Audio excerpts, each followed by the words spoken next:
সুপ্রিয় ব্যবসা শিক্ষা বিভাগের শিক্ষার্থীরা, আসসালামু আলাইকুম ওয়া রাহমাতুল্লাহি ওয়া বারাকাতুহু। আজকে আমি তোমাদের হিসাব বিজ্ঞানের একটি গুরুত্বপূর্ণ টপিকস নিয়ে আলোচনা করার জন্য সামনে এসেছি। সেই টপিকসটার নাম হচ্ছে, লিখাই আছে দেখো বোর্ডের মধ্যে, ঘটনা ও লেনদেন। দুটার মধ্যে সম্পর্ক কি, পার্থক্যটা কি, সেটা বোঝানোর জন্য। এটা হচ্ছে যে হিসাব বিজ্ঞানের একদম বেসিক বলা যেতে পারে, কারণ ঘটনার সাথে সাথে সম্পর্কিত হচ্ছে লেনদেন, আর যেটা লেনদেন সেটার সাথে সম্পর্ক হচ্ছে জাবেদার। কারণ জাবেদা হতে হলে লেনদেন হতে হবে, আর এই লেনদেনটা আসে মূলত ঘটনা থেকেই। তো আমরা বেসিকটা নিয়ে আজকে একটু আলোচনা করি। আমরা আসি প্রথমে ঘটনা জিনিসটা কি সেটা নিয়ে একটু বুঝাই। ঘটনা সংক্ষেপে যদি বলতে হয় তাহলে এভাবে বলতে হয় যে পৃথিবীতে যা কিছু ঘটে সবগুলোকে বলা হয় ঘটনা। এই যে আমি কথা বলতেছি এটাও একটা ঘটনা, এই যে ক্লাসটা রেকর্ড হচ্ছে বা ভিডিও হচ্ছে এটাও একটা ঘটনা, কেউ খেলাধুলা করতেছে সেটাও ঘটনা। অর্থাৎ এক কথায় বলতে গেলে পৃথিবীতে যা কিছু ঘটে সবগুলোকে বলা হয় এক কথায় ঘটনা। মূলত ঘটনা আবার দুই প্রকার, একটা হচ্ছে আর্থিক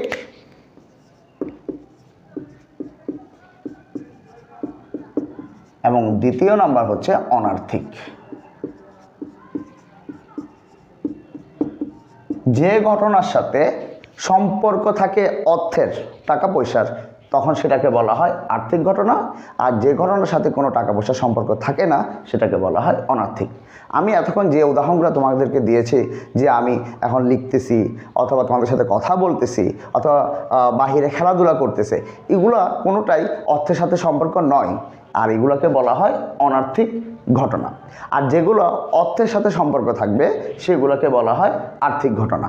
আমি উদাহরণটা যদি অন্যভাবে দিতে চাই, তাহলে আমরা কোনো বিয়ের অনুষ্ঠানে যখন গিফট দিই, কোনো উপহার দিই, অনেকে সরাসরি কোনো তোমার শাড়ি গিফট করতেছে বা অন্য কোনো কিছু বস্তু গিফট করে থাকে, সেটা অর্থের সাথে সম্পর্ক না থাকায় সেটাকে বলা হয় অনার্থিক।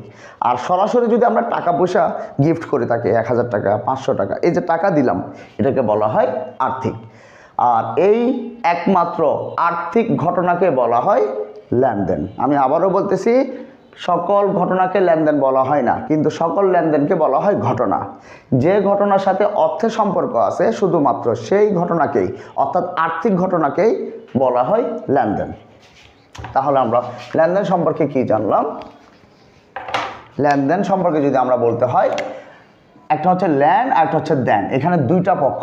আমরা আমাদের চিটাঙের ভাষায় আমরা বলে থাকি যে ইবে লন উইবে দন, অর্থাৎ শুদ্ধ ভাষায় আদান এবং প্রদান, অর্থাৎ দুইটা পক্ষের সমন্বয়ে সৃষ্টি হয় লেনদেন। আর লেনদেন হতে হলে অবশ্যই অর্থের সম্পর্ক থাকতে হবে, মানে আর্থিক অঙ্কে পরিমাপযোগ্য যে কোনো ঘটনাকে বলা হয় লেনদেন। যেমন উদাহরণ দিয়ে আমরা বলতে পারি, আমি যদি দোকানদারের কাছ থেকে গিয়ে একটি কলম ক্রয় করি, সেটা নগদও হতে পারে, সেটা চেকও হতে পারে, সেটা ধারও হতে পারে, তবে সেটা আর্থিক অবশ্যই পরিমাপযোগ্য হতে হবে, তখন সেটাকে বলা হবে লেনদেন। এখন কলমটা ক্রয় করার পরে যদি আমার হাতে টাকা না থাকে, দোকানদার যদি আমাকে বলে ঠিক আছে আপনাকে টাকা দিতে হবে না, এটা আপনাকে আমি গিফট করলাম, আপনার সাথে আমার সম্পর্ক আছে, সমস্যা নেই, দিয়েন না, তখন সেটাকে কিন্তু লেনদেন বলা যাবে না, কারণ এই ঘটনার সাথে অর্থের কোনো সম্পর্ক হয়নি, তখন সেটাই হবে অনার্থিক শুধুই ঘটনা। বুঝতে পারছি? তাহলে সবাইকে অনেক অনেক ধন্যবাদ। আসসালামু আলাইকুম।